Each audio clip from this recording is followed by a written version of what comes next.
press who were interested in him again after not hearing from them post-Trump impeachment. Oh, you're interested in Ukraine right. again. Oh, you want to talk about Hunter Biden? No, Russia. Oh, okay, Russia. Okay. Okay, sure.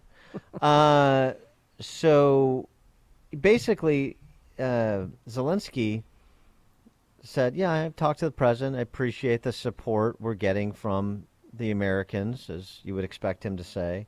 But, don't make this worse than it is. This is no time to panic, is essentially what he said. First, his comments of appreciation for American support against Putin. President Biden, I would like to thank him that he is not just interested in the Ukrainian developments, but he knows lots of details in terms of what's going on in Ukraine. We're sharing our plans, our activities, some questions, and we're grateful to the United States for their ongoing support to our sovereignty and territorial integrity. But I'm the president of Ukraine. I'm based here, and I think I know the details deeper than any other president. The question is not about the U.S. president, because, well, we do understand what the risks are and which of those risks are priority. Mm-hmm. So you don't. Right.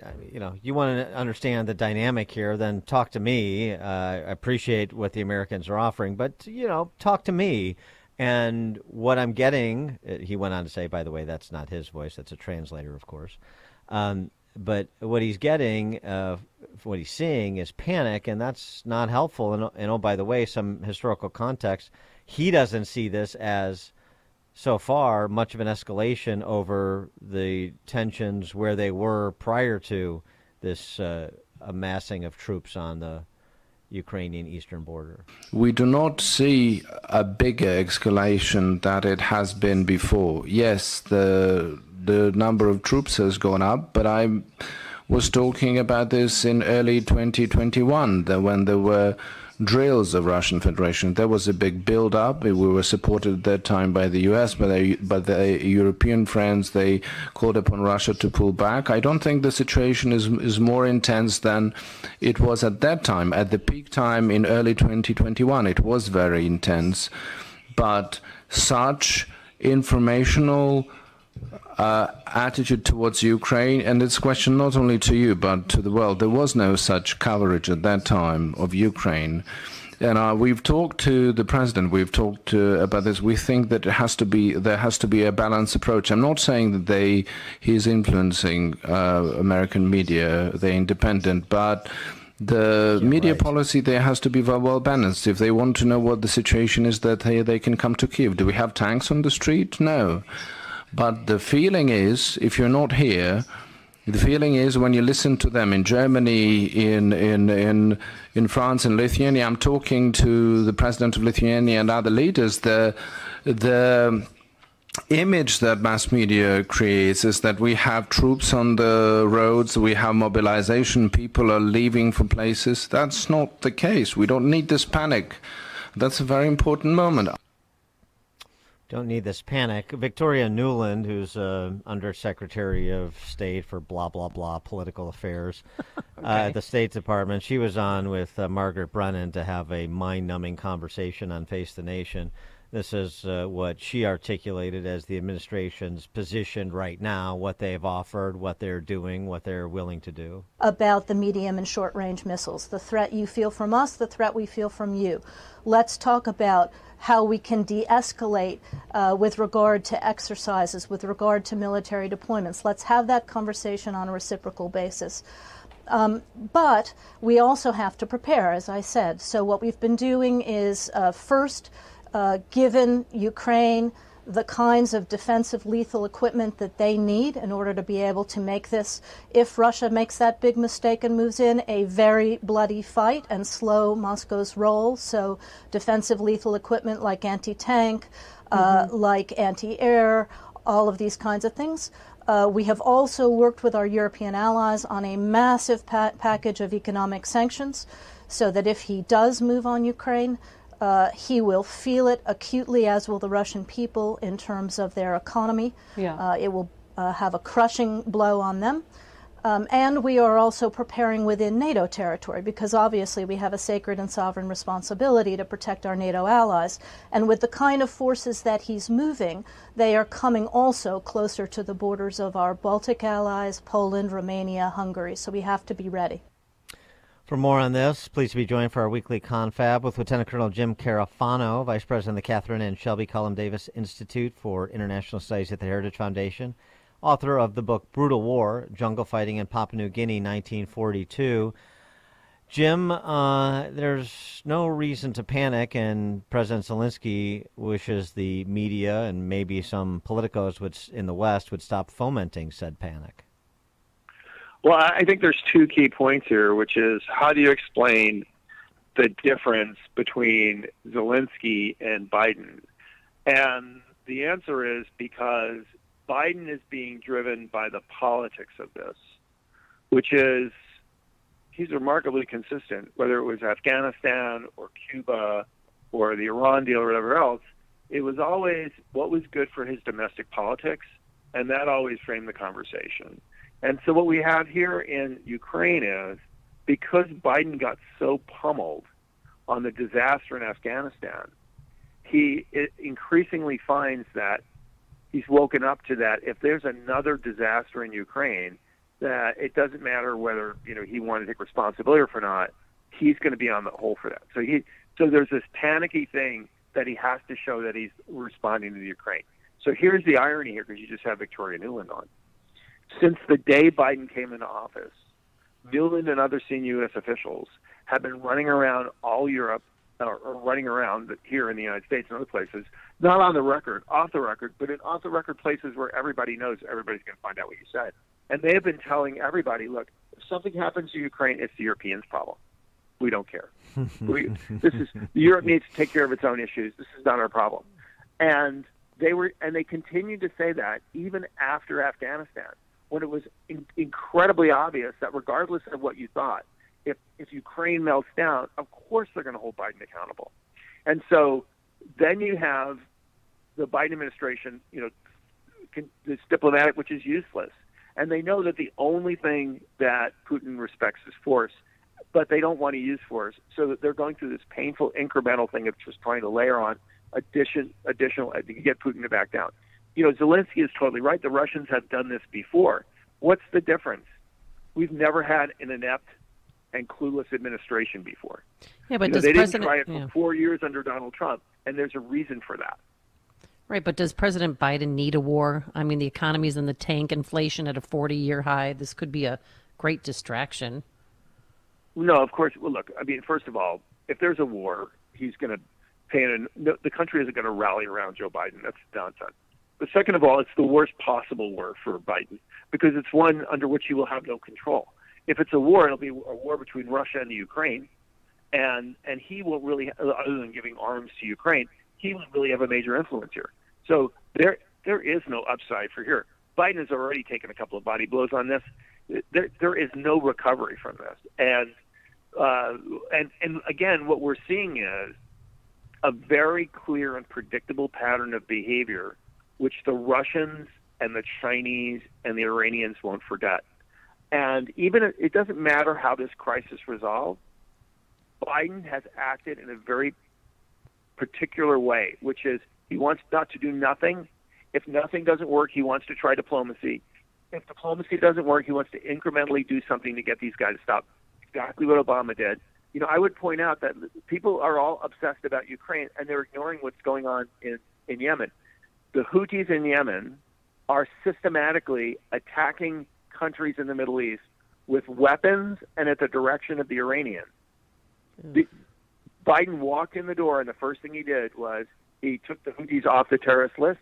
He did a solid for the Iranians, and the result of that was incredible aggression. And even today, they haven't redesignated the Houthis as terrorists. They haven't walked away from negotiations in Iran. They put out this very, like, the Houthis are being bad people, they should stop that. So the problem is Biden has put this very predictable weak pattern of behavior, and it's the other guys, they know how to beat this, right? And they know he's going to be very weak, very tentative, and very risk averse at every step he takes, and so they know they can push the boundaries pretty far and not risk World War III. Well, the argument is, in part, they know what's coming and they know how to deal with it because it's what American politicians have been saying more or less for the last 70 years. This was Peggy Noonan's point in her piece on Friday. Get tough, push back, ship weapons, show Putin who's boss. Politicians, sounds like politicians saying what they've said for 70 years, and at this point, not out of conviction, but because they have no new moves, barely a memory of new moves. None of our political leaders are thinking seriously, or at least thinking aloud in a serious way. Is that a fair assessment? No, I disagree. Okay. That was not what Trump did in any way, shape, or form. Trump demonstrated a willingness to defend American interests at the front end, and he wasn't this kind of milquetoast incrementalism, right? He just said, "This defend our interests, and if you don't, but I'm going to punch you in the nose," and it worked. Look, Russia is maddeningly frustrating.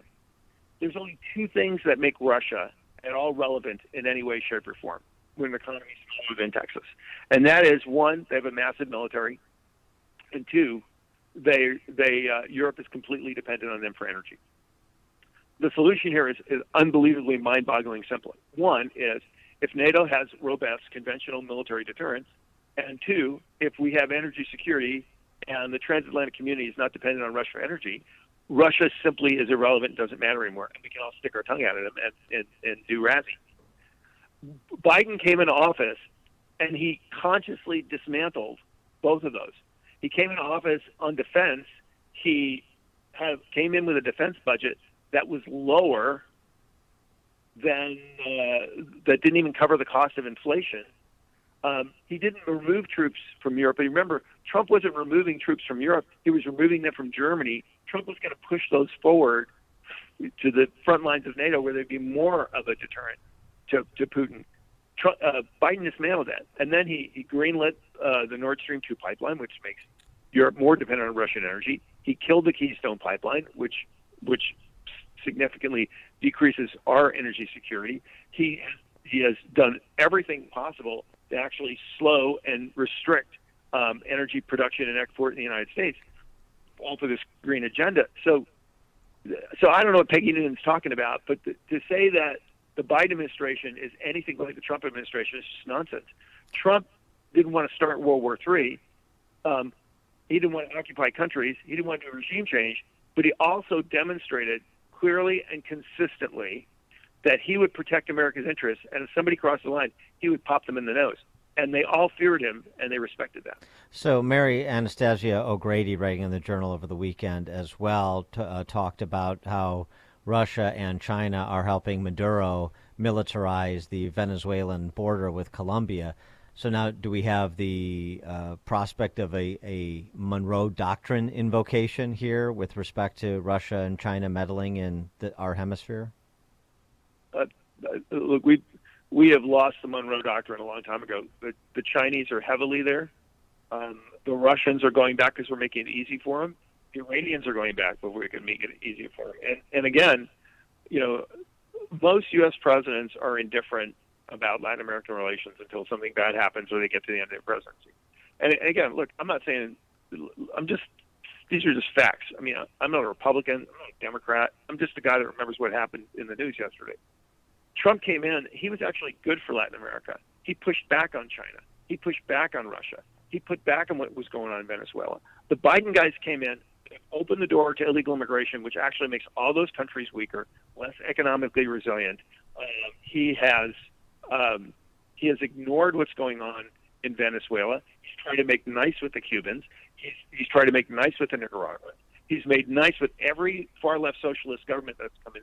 And they're coming in, and their agenda is all pro-China and pro-Russia. So he's literally been absent in terms of the weaponizing of Latin America against U.S. interests. I don't know how to plan to put it, but at least he is consistent. There isn't one. Right. No, there isn't one part of the world where Joe Biden has advanced America's interests, with the possible exception, and he's done pretty good in Asia, but because that's what the Australians, the Japanese, the Indians want, and he knows he can't look completely feckless against the Chinese. But literally, it's the allies dragging him to be tough in Asia. Look, this is the worst. No, I'm sorry. This is the worst foreign policy president in modern history. Nobody will ever touch this guy in the record books for disastrous foreign policy. Well, and just in Central America, too, to your point, because we've lost our discussion about border security, and again, to your point about Central American countries pushing back on the policies. I mean, this has been forgotten now that Kamala Harris is, doing long-term solution planning for the border. But you have Central American presidents like Bukele in El Salvador saying, creating a magnet for people to leave my country to come to yours is not something I want. I want to make my country better. So stop incenting people to leave, for example, El Salvador to come up to America through Mexico. We've talked about all the issues, and I worry a lot about terrorism. I was never the guy that said, terrorists are going to walk across the southern border, but I absolutely believe that the next big terrorist attack, somebody's going to try to walk across the southern border. But we all know about the crime and the opioids and the cartels, and the importing COVID and terrorism. But nobody's paying attention to the next big problem, which is we're 5 minutes away from just Russia and China weaponizing the border whenever they want, and just going to these countries and saying, "Here's a bunch of money, just send a bunch of people north," just like the Russians did in Belarus. We are wide open for that.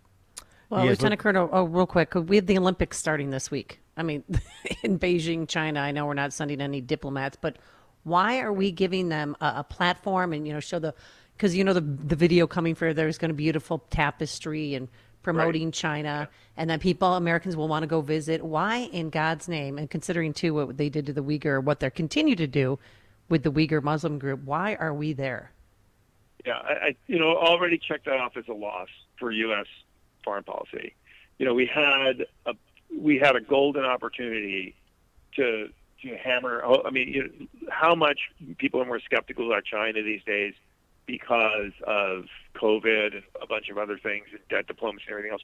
We had a golden opportunity to slam the Chinese in the face for their evils and hypocrisy, and we let it slip. I don't know, corporate interests, who knows? But the point is everybody gets the joke.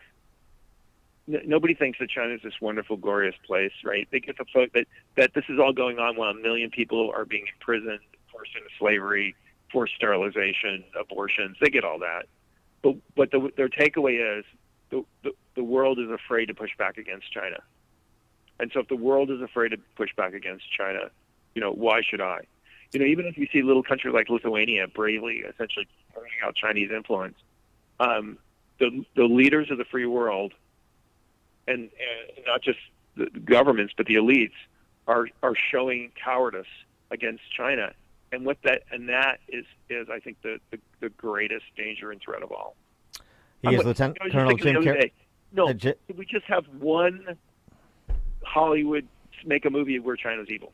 Just have the bravery to make one movie where the Chinese are the bad guys. Sorry. Yeah. Lieutenant Colonel Jim Carfano, VP of the Catherine and Shelby Cullum Davis Institute for International Studies at the Heritage Foundation. The book, Brutal War, Jungle Fighting, Papua New Guinea, 1942. Thank you. And he joined us on our turnkey.pro answer line. This is Chicago's Morning Answer. Your show keeps me alive during the week. There's nobody I'd rather listen to between 5 and 9 in the morning than you guys. On AM 560, The Answer. Did you know that over 70% of the American diet is fake food? Frozen pizzas, microwave dinners, packaged cheese slices, sugary cereals, and breads that never mold are main staples in far too many kitchens. Our bodies are meant to run on real food, fruits, vegetables, nuts, grains, and other natural whole foods. I developed Balance of Nature with this in mind.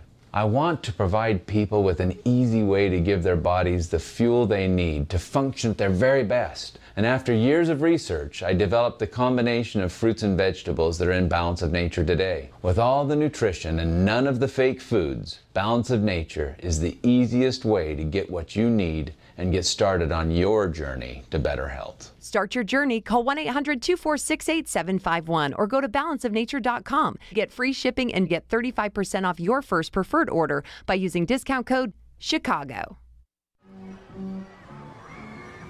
Watching TaxSlayer calculate your refund feels like climbing to the apex of a roller coaster.